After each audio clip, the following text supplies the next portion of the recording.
may want to, some of these movies at the theaters this weekend, you may not even want to see if they were free based on your reviews, Bob. Is there anything that could save the theater this weekend?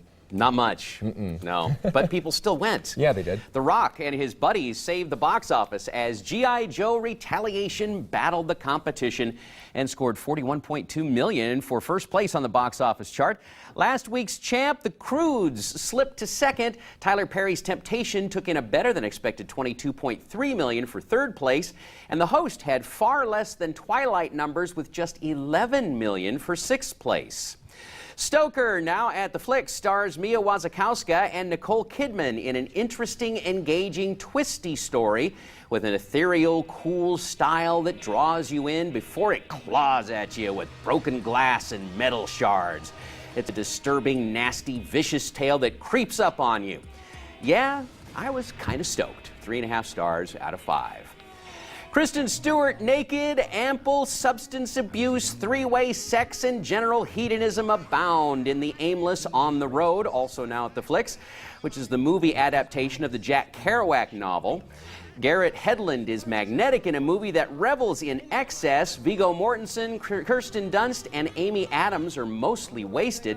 Although she does manage to change her expression once or twice, let's just say that Stewart is unremarkable even in the buff, as is the film. Hit the road, Jack. 2.5 stars out of 5. The Host starts out in its invasion of the body snatcher's tale with aliens that look like a cross between a glowing shrimp and a dust bunny, which once inserted into the unknowing human host via a surgical procedure, caused said host to have glowing eyes. My question is, who was the first? These aliens have to have a surgery to get into humans, but they're glowing dust bunny shrimp with no hands and no scalpels. Who did the first? Okay, maybe I think too much. Anyway, once the alien is inserted into the main protagonist, played by Saoirse Ronan, who's a good actress, much of the movie consists of an awkward conversation in her head, which gets boring very fast, and yet it goes on with a very bad echo attached to signify it's in her head. Does that mean there's nothing else in there? Hello, hello, hello, hello. This turns into a love triangle or a quadrangle, since there are really two beings in one body, but there's little action. The main characters are interchangeable and unremarkable, so you don't really register who is who, and the whole thing is kind of boring. The Host doesn't really work. Glowing shrimp dust bunnies just aren't that intimidating. 2 stars out of 5. G.I. Joe Retaliation can't make up its mind what it wants to be or do. It flits hither and yon in a schizophrenic tornado of unidentifiable, bombastic action, kung fu, and buddy comedy. It's like an iPod on shuffle, playing bits of a song, then moving on to something completely different. It ends up not being war heroes saving the world, but Power Rangers gone amok amongst dislocated nonsense. 1.5 stars out of 5.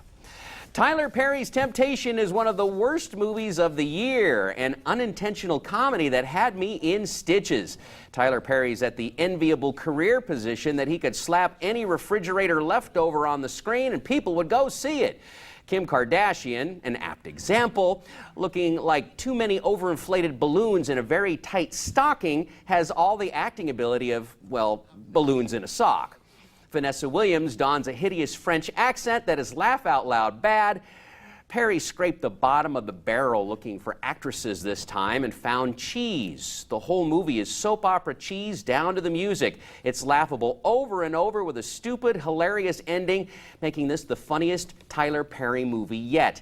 He doesn't need Medea. He just needs to be himself. And not a single laugh was intentional.